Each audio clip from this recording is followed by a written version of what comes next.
কবি রামচন্দ্র পালের বসন্ত উৎসব।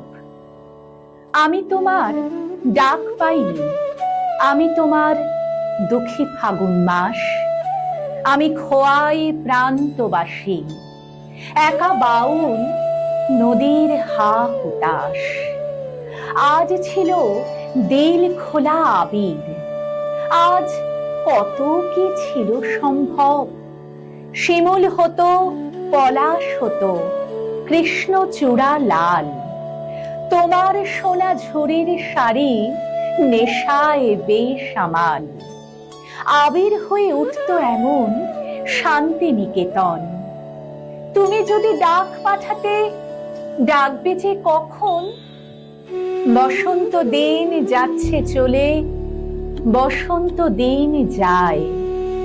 আবির আমার উড়ে যাচ্ছে অন্য ঠিকানায়। বসন্ত দিন যাচ্ছে চলে, বসন্ত উৎসব। আজ রাতে ঘোর পূর্ণিমা, আজ সব কিছু সম্ভব। নমস্কার।